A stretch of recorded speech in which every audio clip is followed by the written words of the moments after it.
อาจารย์นี่นะจุดเตียงเละพัดทุ่มนะจะน่าเอปุยวะปฏิบัติทางไว้นุ่มเฮลังตู้สุนารับจะรับทุนเราให้กิปาวมกษาเอ็นอันนี้จะรับจะรุมเลสปีกรุมเราดึงให้เอ็นก็เฮจียนมาเจงเอ็นรับจะรุมเลตู้จานิสปีกรินเอเราดีว่าเอ็นอากิขอมพับแบบวางอยู่ไม่เทว่าเอ็นกิขอมลาจงโตนายจะวางจะเอาอันเตดิกตาสันินปฏิณภาเอ็นรับจะหงทุงนายปูน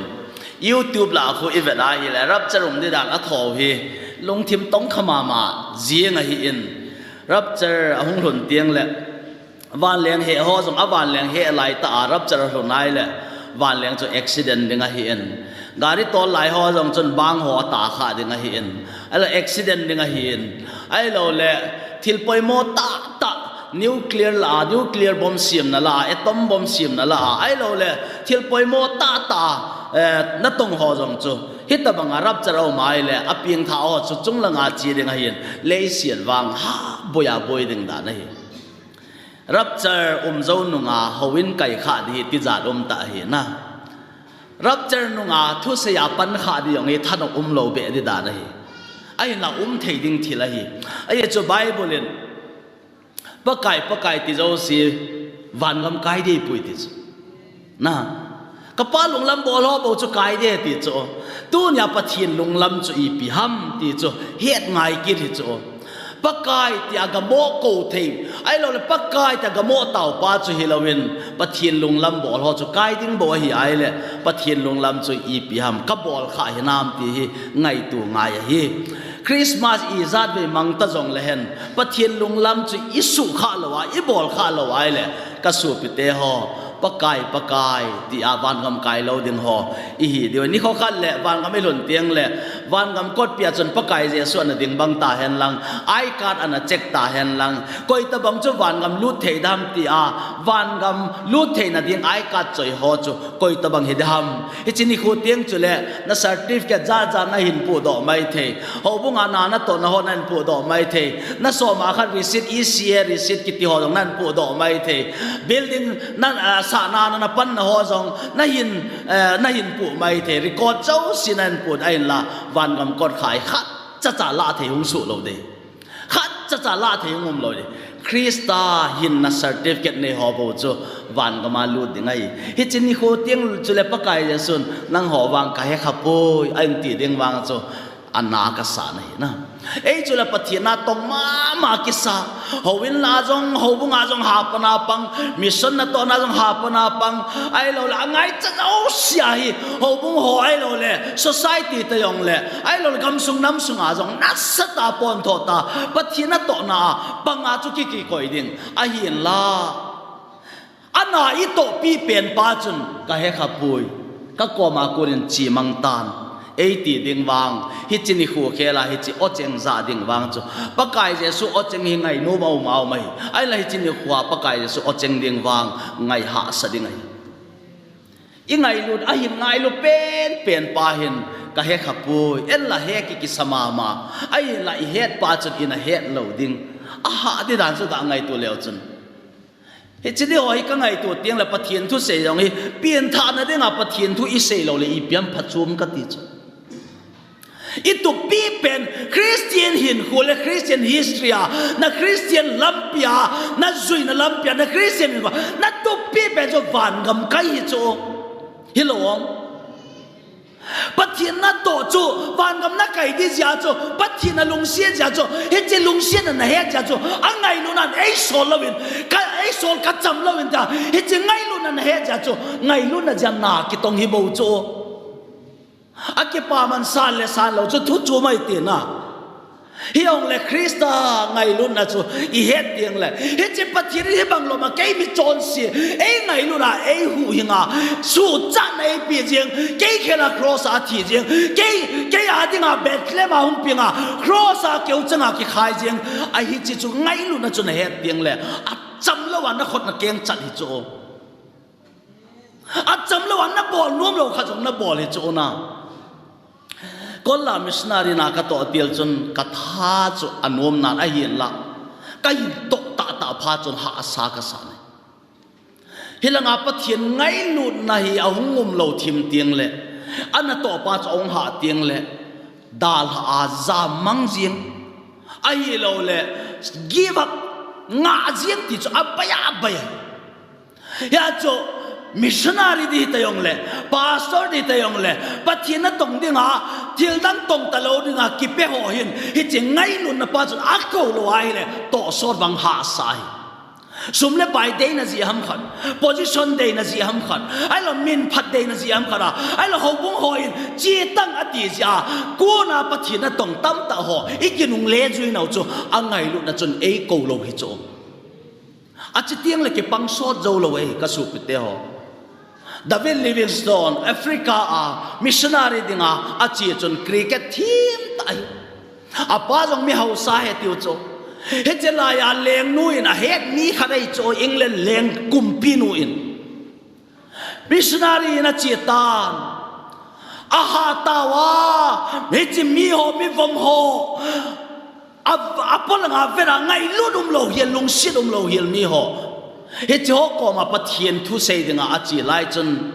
England kumpi nun hung kile tan tia ako zong chun a hung kile tapun ataw na mon chun athiden ta ya tibin ai la thi chun alung hi a sei dan wa chu alung po dinga ka chi ho loi chun agam sung mi ho hin he chi David Livingstone angai lu na pathian thu a sei pi ho ke ho hi tabang ei ngai lu chu alung thimi vom ding hi tiu chu mi vom ho ngai lu pa chu alung thimi vomin te tiu chu ngai lu na chun asol ai bo nahi aso pi te ho tu ni in pakai ti ho chu koi ho hidam ti ai le Christian ho hi bo chu Hindu hon pakai ti lo na Muslim ho nong pakai ti lo chu ai le pakai Lord ti ho chu koi ho ham ti ai le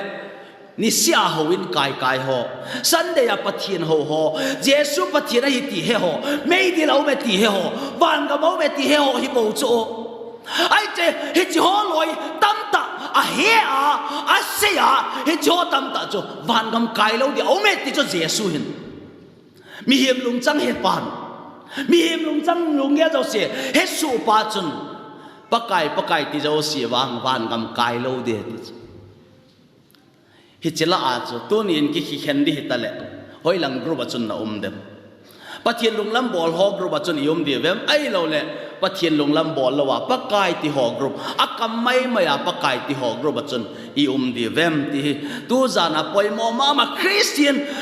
Christmas i man jing la ya Christmas i chan pin a man dem ki hello pi chu tu chung nuam ta in sung ki ma i man chu kum kin le kim lo wa long ki mang thei ta chu na ai lo le tu kum sunga Jesu Christ a jong hung ki thei chu rap char hung lung thei a rap char hung hi jong le ko na nang o na za chung la nga na chi mai thei chu ke yong ka chi mai thei chu oh 2018 na speaker pau Reverend Tong Min Thang a ta poi ti jong message sung lung thei chu a hin la i ta bang hung lung de yong le I am ready ka ki gung chai tai a ki gung chai mi izat yom de vem tu chung Christmas mang ding hi ve boy tia icha te Delhi lang Shillong lang hoi lang langa hung nom be lo hi long le flight ticket hin thot na nge tia na I ko do iza ram khat mai thei chu na icha te ho bizang sang a Delhi chu num zo mai thei chu na a hin la he chi Christmas 2018 man khom dinga poi mo ma I sau ba in sung ki ma I man go ni khat le chung lama hi ikim diu hinam ka ti tu chung Christmas man ding kim ding I kho sa bang wa chu chung langa kim ding hi I ngai tu na wam I cha te kim na dem chung langa hin ei chu ki chi ta o ka ji pa lo ka chan lo ka cha pa lo ka nu lo ka pa lo tin I ki hol tu diu vem leisi langa I ki hol tu chu phat na lai chu na akit parliament khom ki the chu tu kuma fel kha ta jong le 2019 be le o in sung kim tai ki su khom de ti thei na lai chu no wa kuong hu hing na kuong to bang a chi zo tiang le no wa kuong chu ki to man ta lo hu hing na kuong Krista hu hing na kuong chu a chi chai tiang le ka su pi te ho chung lam ge ta ding lui gal chi ta ding nang na ka ding a ti chala la siam pa hin tu ni hin ngai to te cái cho hoi lại mu na cái cả thằng gáo hình hoi lại mu na ham Jesus Christ hung riêng ta lệ tu giàn hin ai là khó mà sinh Jesus Christ hung riêng ta là chung là ngã van til people hết chỉ bèn cột gen cho hung riêng ta hin là nghe cái chun gia đình cái hi nam cái chu có vào đình cái hi nam cái chu Christ làm tu đình chỉ đình cái hi nam chỉ khá lâu đã đình chỉ khá lâu đình này hi ai lệ y ta bằng vang se lom này hi ta dem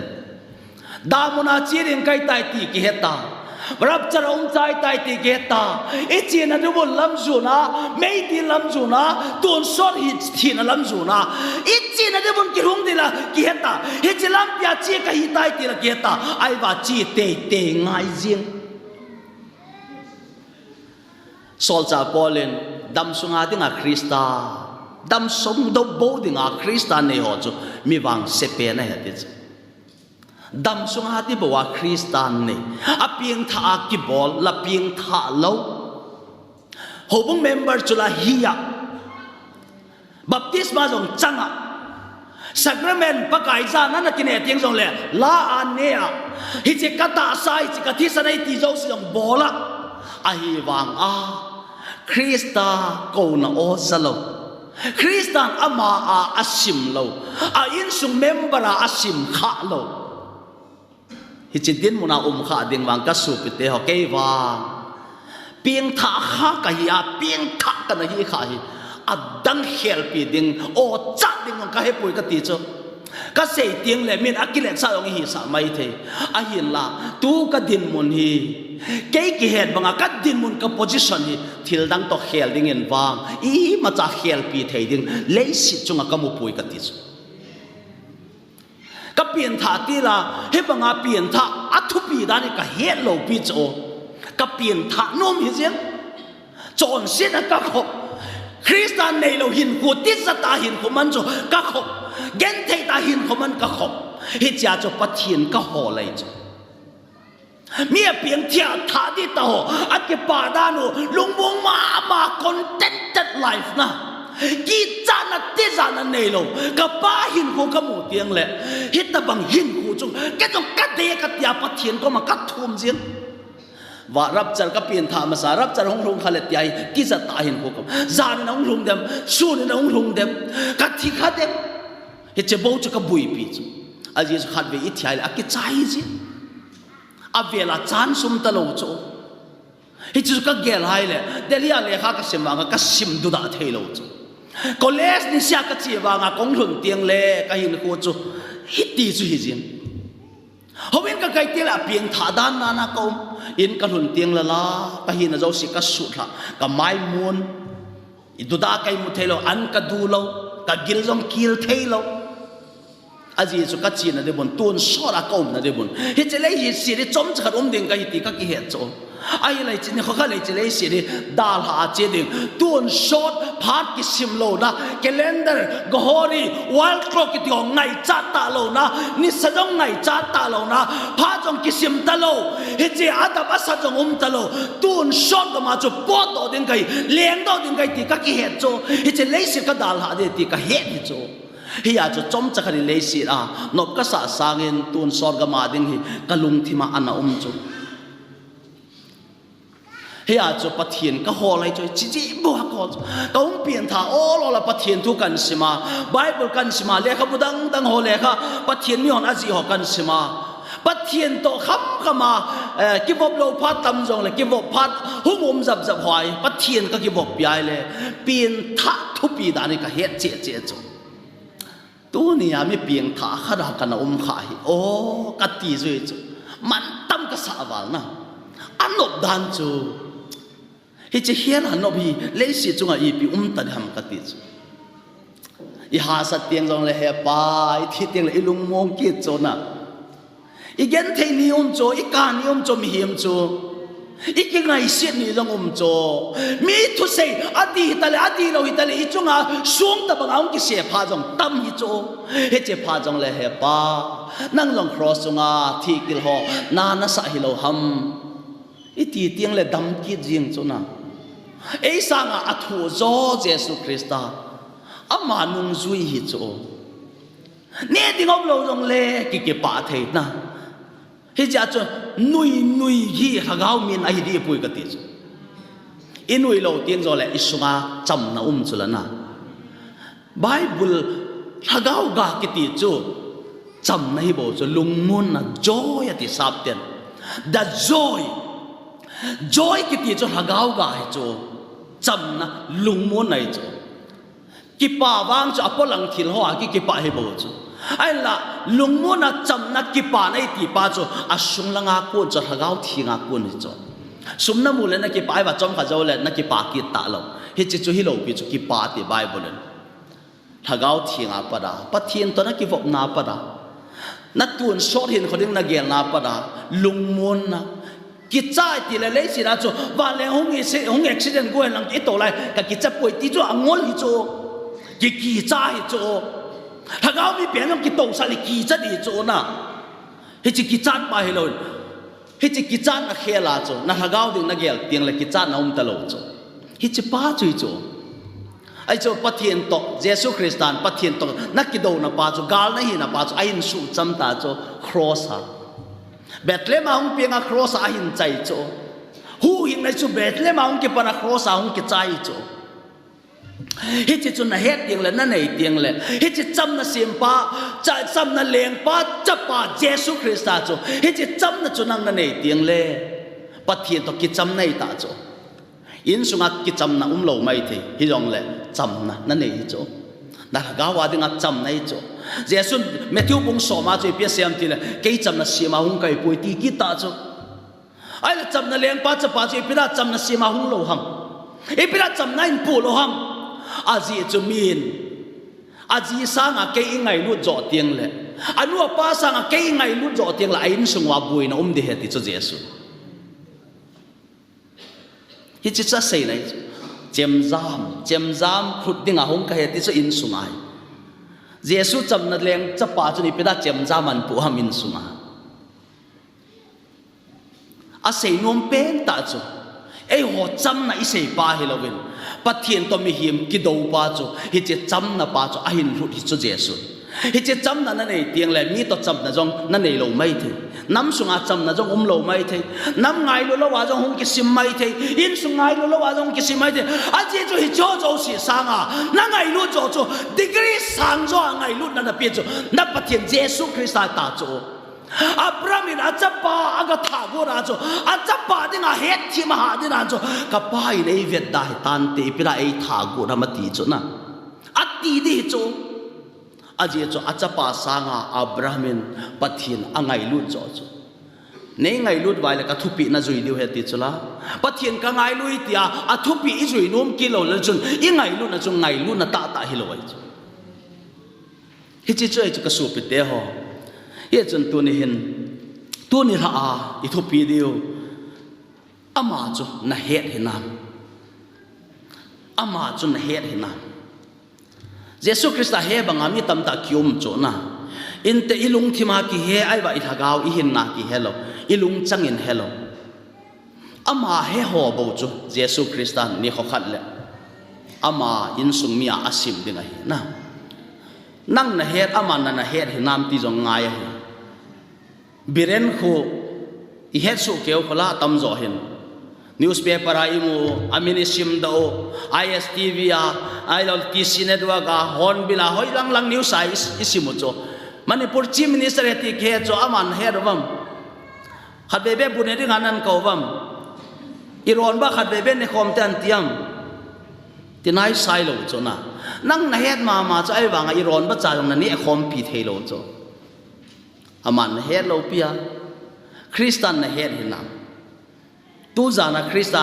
nang hi namina nan het hinam nan het lo kha hele ka su pi te ho tu zana Christa to ikimel het thewe ti he ka sei no me na hi Matthew bung som la gup chang som la thuma kuna som la sagi chan chuin Jesu Kaisaria Philippi gamkul sung again asei zui te za mi hon mi him chapa hi koi a hi atiu vem tin adong in a hi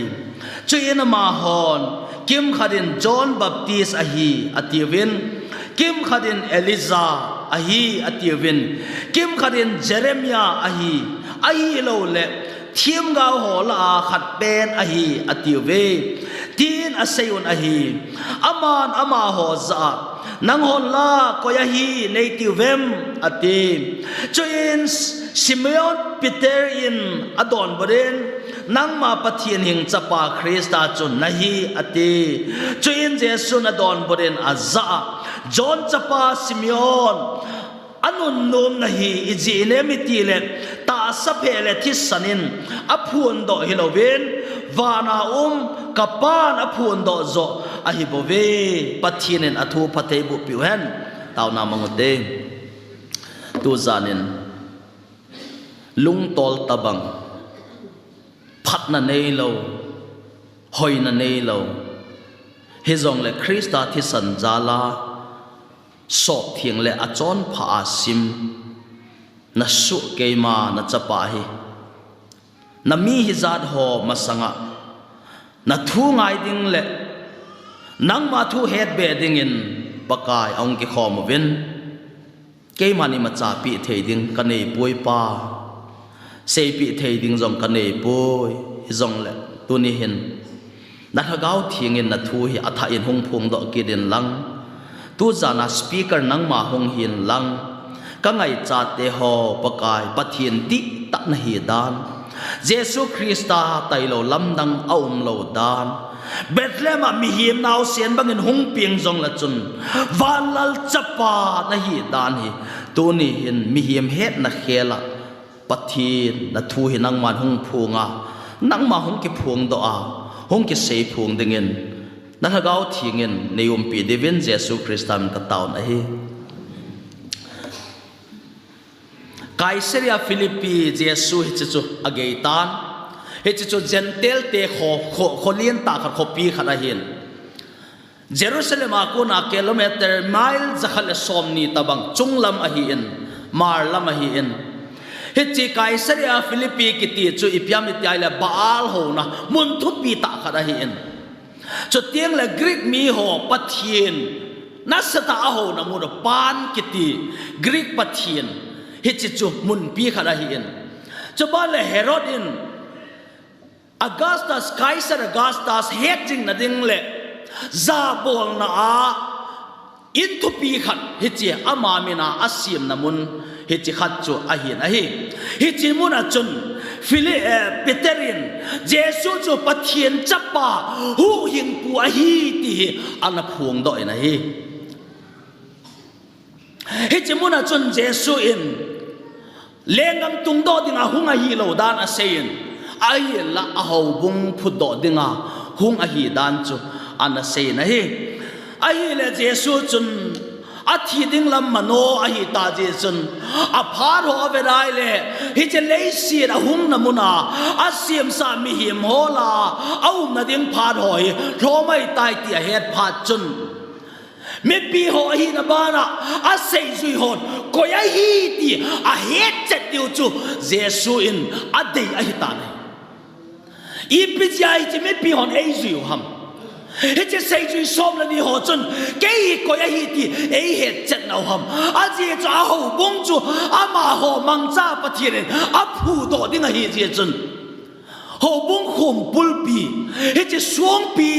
chung a ki phu do ding Krista ho bung he che man cha ding som la ni ho chu Jesu Krista chu a het che du hinam ti hi Jesu Kristan a het che diu poimo asata nei hi chun ni khali dona siam tan mi him chapa mi hon mi him chapa hi ko ya hi atiu vem ati ta me pi tam tan Jesu zuivin mol chunga zuivin tui pi chunga delovin mol hanga delovin Jesu mi thia kai thowa mu vin ai lo la chang la pi ho mu vin dam lo wa su dam mu vin til zau se Jesu a mu vin a hin la amai pathian chapa hu hing pu a hi ti chu a het ham a het lo ham ki hello Jesu chu Messiah hin Judah te hu do ding ai chelai ta Rome government no ya Judah mi te ho Israel te ho gen thei ta ho chu hu do ding a Messiah hum ding a hi hetabang lengam thu pi ta David khang la ya David lengam tabang Israel lengam chu ki phut do ki ding ai ti thiem ga hon ana sei chu Messiah chu ang nanga su ke wai he che Messiah chu a hi tai ati ve nei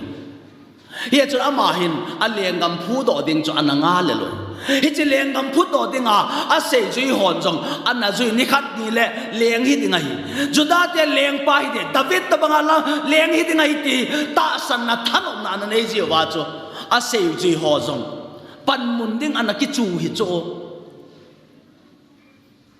a ji langa to di loi a ve langa to do ki chu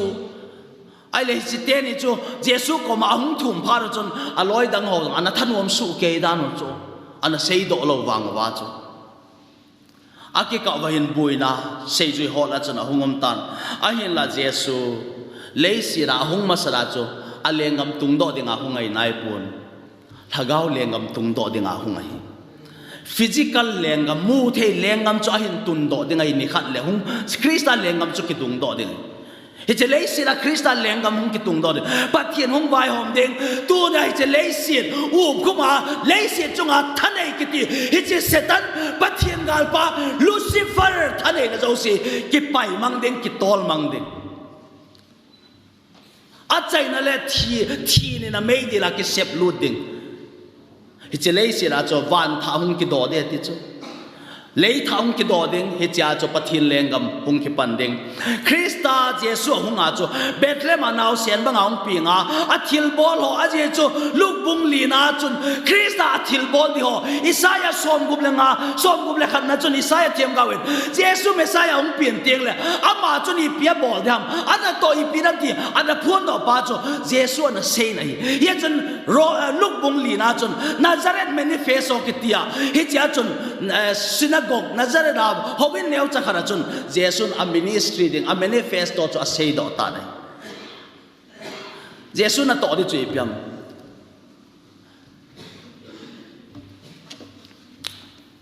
luk bung le chuni pia sayam pakai hagau chu ka chunga aume pathian chapa mi hi ma hung pinga hi ta ji chun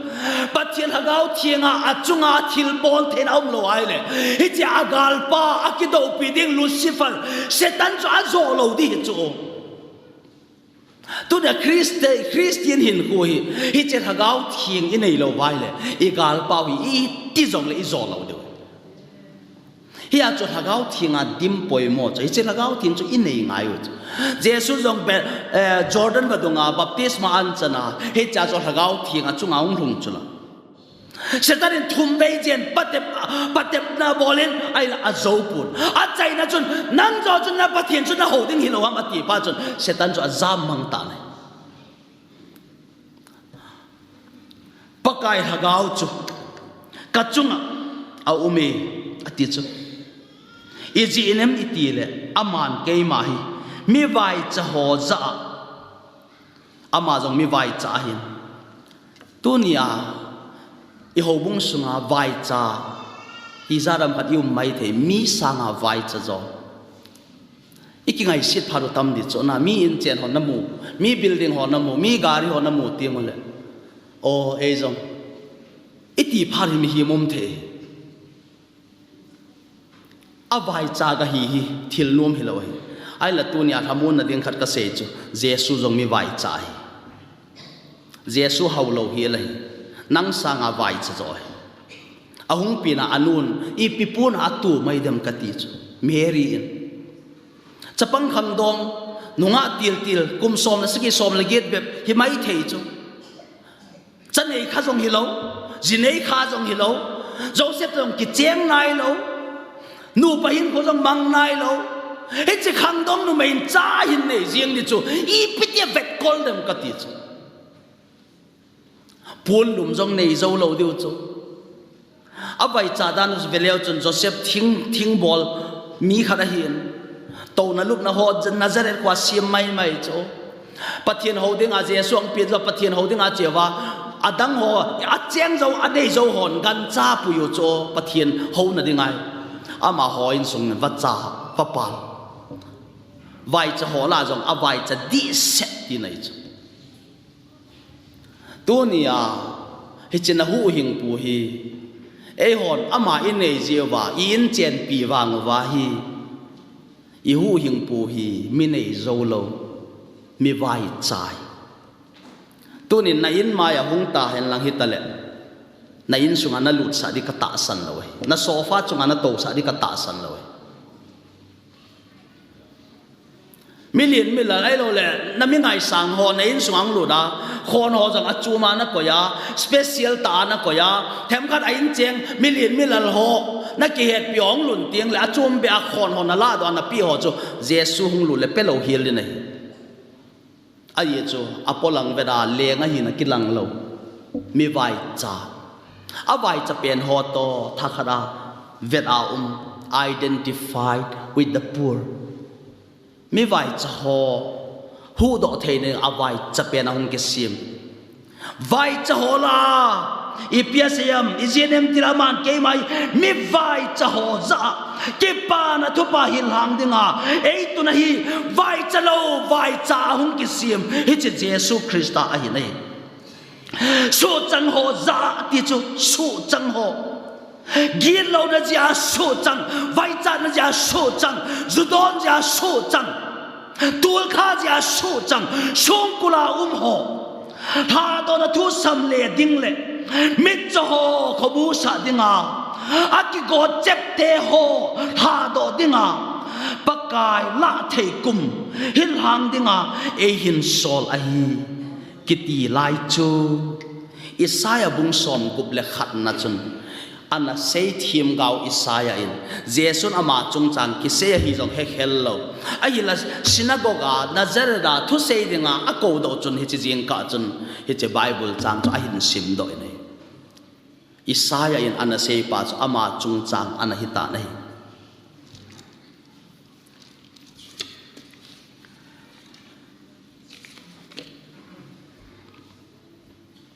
pathian hagau zau lo chun koi man jesu chu jesu hi amu thei pun apalam vera kilang do lo apalam vera pathira hi na mo mom kilang lo mi him banga kenga lam zot mi him banga tui don mi him banga imu mi him banga jingka le ki tho mi him banga na tong he ja to khom pi ho he je a sei zui ho ti ta lo win a yin chen khom pi a su pi ho jeng in jong a pathin hi na amu po win he ta min thang nom na hi ai le chi tang mi tam tam na ka chi tang ativin heti chun asu pi ho jing in jong apathin hi na amu thei pu ne Mary in wang pathian hagau thing thu se van til ho thu se alung sunga aching jing e ti chu itabang naw sen nei kha ka hi ta mo tin Mary in thil su ho pi aborin tin alung sunga hin aching jing e ti chu a hi le ni khat chu golwa na kitchen na hung tawen a thei tui don chu a beitan he che phat chun anu in jesu koma sevinatin jesu koma sevale numei anu chu numei atit anu dinga chu acha pa khare numei a hin ti chu hungza chum hiu ta chu na ai le chi masanga chu bet Jerusalem a pathian ho denga kura ga chiwa chu jesu man sa tau chu jesu man sa wa Joseph to Mary kile hon ta a jesu dong chu ami hon la chu mi tam ta ki to le ya chu mi hon la chu zau hina ma ti wa le ni khat lama chi zo wa chu jesu an hol le hol mo ta a hung kile bin hoin cha ga be wa le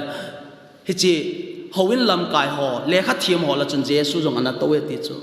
boy ipidai tak lo ma nei su gen theo nang ho la hung kile kit ka chu ni khat lam pi ki hung ta ka pai na kom lo le hoi lai kom dham ti ta chu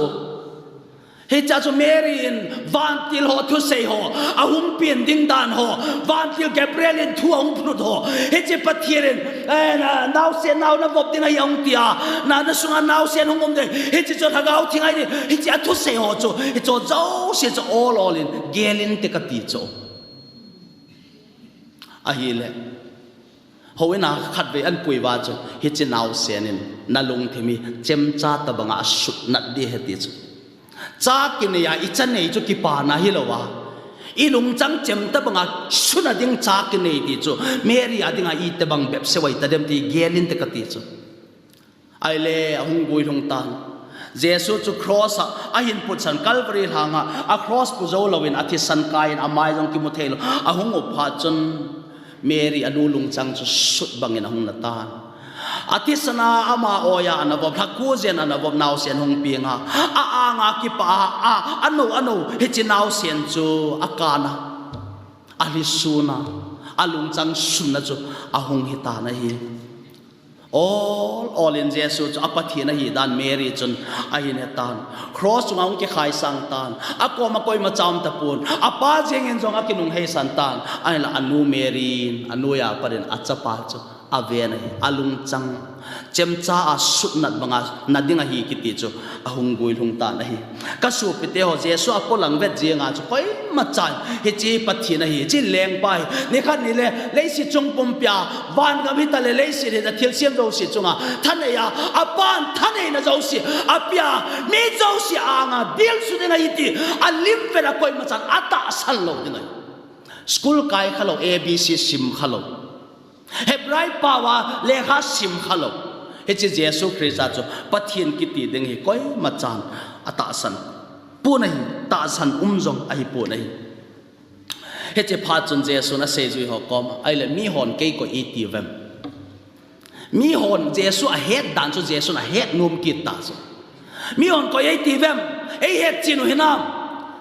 abang chuna palam vera cho hi chi hinte ai lo le hi chi chun hi chi hinte ai lo le chang han ne ho lo chun azat chu ma se mai tu mi thia kai tho mu ho chun ai zat chu ma se mai tu koi kai ti ei he ta wa mi pi ho chu ga tong win ati ai le ahung ki pan ta ven abang loi chun John Baptist na hi atiu John Baptist ipida mi pi ho chun a sewam ti le John Baptist chu Herodin an tha alolan ta tan pi chu thudi ase ja ai le John Baptist so thia hung thau ki ritan te ti so Jesus hi ani na koi ai hi ve koi ka hi ati vem tai le mi pi tu sei chu Eliza abang loi Eliza na hi ati ve ati nei ai so malaki bungli chang nga na chun Eliza jong hung ki ding leisira hung ki ding ti chu Eliza thiem malaki thiem gawen ana sei pa chu gui lung ni tante Jesus na su buli ni tante ati ve nei ye chun Eliza hin te ati ve athum na chun Jeremiah hin te ati ve ipida Jeremiah hiting agin charhom tile Jeremiah hi thiem gaw ka ne pa na kiti agam se ho Israel nam zuta sa ho ai lo lei chi David khang la ya hitabanga leng thupi ta nam thupi ta Israel chu I mat chalo wa su jing chu thiem gaw Jeremiah anaka pi jing pathian ako na ula he thelo pathian gal ho sempe he chi hasan na je chun gala nei je chun ke komin belovin te ta pathian lambi chu chuma mi Israel ho akom anung chi kin na deule akisi the na dewa abol zo si abi Israel hon he thiem the mo mong pathian ka jeb jeng kami te hoin a he thiem pu ve gan chain apuin an kung an api na kung be chu a hen kami te Israel hon bang a he thiem pu ve a he pu ve ti chu he chu Jeremiah thiem gaun anaka ka jeng chun Jeremiah thiem gaw ka ne pa na kitin he che lungchang ki ke su lewa aka je chun Jesu jong mi gen thei pa a man of sorrow gen thei na dim set mi him a hi je chun ani su ho le ki pa na mai bo mong pu khalo a kya mai ki pa na nui ho chu thagaw mi hi le Jesu chu thagaw mi lo hi le nui khalo ai chu a ka bo thagaw mi lo hi ai le Jesu ka bai chu thagaw mi lo ai chu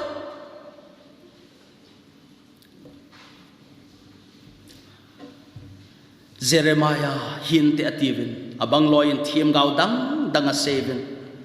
ai piong le mi ho sei chu mi sei ai tan mi sei ji chun cái chỗ cái hi na hi chum đi buồn tiền cái khel đi buồn tiền a hin là mi ho se cho chu mai tan cuối sân này na cho nang hòn là nang hòn là coi hi nei ti vem sei vole nang hòn coi hi nei ti vem mi pi ho se cho nang an si thei po ven hiện cho nang ho mu da nai sei cho som na ni ho ko ma nai chen do na cho sim tan mi ho se a sei cho nu mai thei cho a hi là bit te tu nang seo nang chun i pi hi nei tiang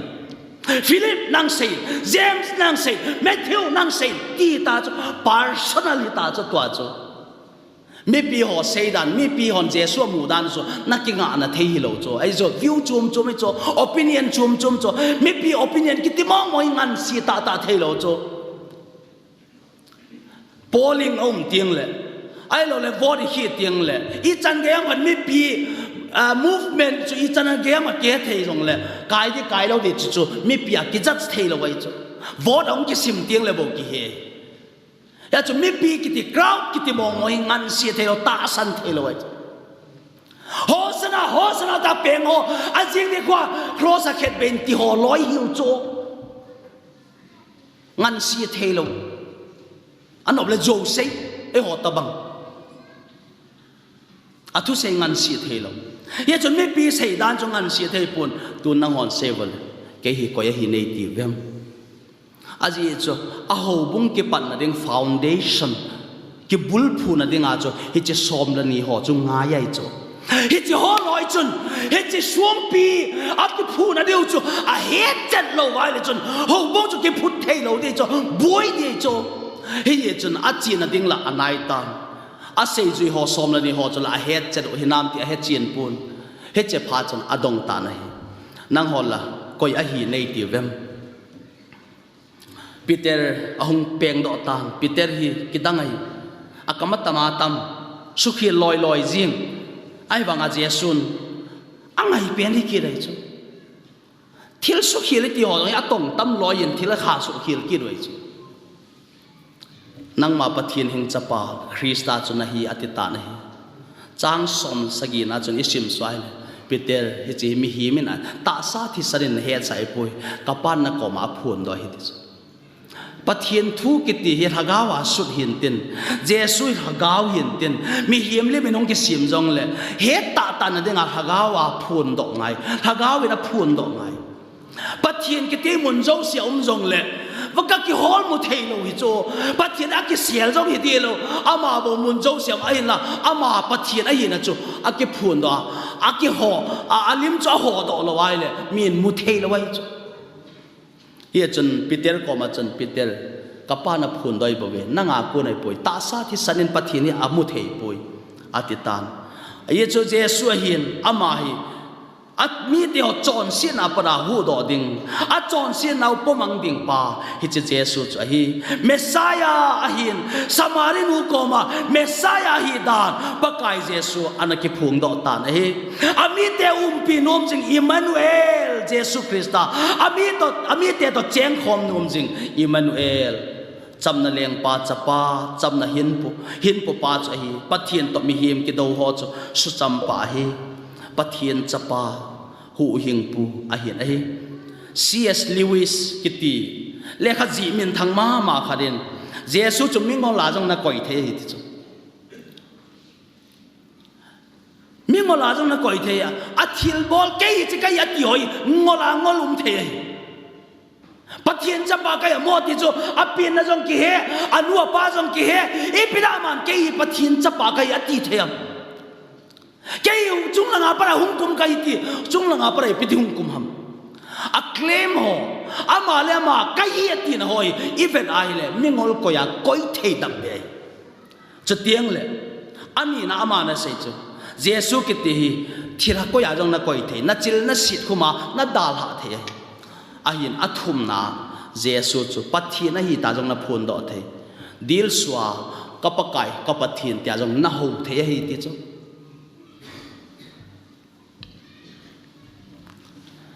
Peter nang ma pathian hing chapa na hi ti pa chun Matthew bung som ni le gup na chun chang som thum le ko na chun thum be kinong zelin ka he khapoi atki jing nei ipida peterin chu asei thiam ti le isimai le Matthew bung som ni gup chang som nga le gin a chun gal kang in peterin jesu azui tai ti chu mien pathinum pi na achan lo tiang le jesu jang amu thei lo ti nai chu Peter in Jesu gal kang azui pha chun Jesu tom khom talo pathian hagau thingin achunga na tong thei talo heji chun azui Jesu Krista ni khat ya pathian hagau thinga nangma pathian hing chapa hi na hi ati pa nge chu ken ka he khapoi ati tan hi abul phu do sa tai lo chu abul dan koi man aphu do thei pui chu che abul ki phut do chu Jesu Krista chu ahi tonin Christianity i ho ichi i ho pau chu abul chu mi dang hon mi hi ma nei ven e hon pathin ibul pi peno pathin Jesu Krista mi him to pathin ki gom e nei ven ichi chu na bul na Christian na ho na ta san na bul ahi lawai le tunia pathin na ho na ni khat ni le in ki satabanga abul hoilo tabanga su sida na hin hui ding hi ji chun nang hin Jesu hi koya hin na ti am hi ji don bun na chu koya hin nei ti wam ti na don bun na chun na hagawin ko abul cha chu ki chi ding na hun na ding jong i cha chu ki chi chet ding ai mi pi ho chun Jesu chu Elijah, John Baptist, Jeremiah, akichi tapu na. Say jui ho Peter chun, nang mai pathin hing chapa. Mundang khada chun Jesu na doki lai le, nang ahi hin na uma hoya kachi mang diu hamti Peterin ase nahi. Kasu pete ho tu zana kahin do num chu. Nahin ku kibul pu na hoi lai ham. Nata sa na bul chu hoi lai ham. Pathian na holo na chu hoi lai ham Jesu chu na nga dinga tu zanen pathian kre Jesu na sei ju ado bang na hin dong tale Jesu chu koya hin na tidem Jesu chu pathian hing chapa hi ti na tidem ai lo le mi pi ho ta bang chun gel dan za chum na nei dem Jesu chu pathian hing chapa mi chon se ho hu do dinga hung pa chu a hi chi chu na don bo thei lo wa hi le tu ni na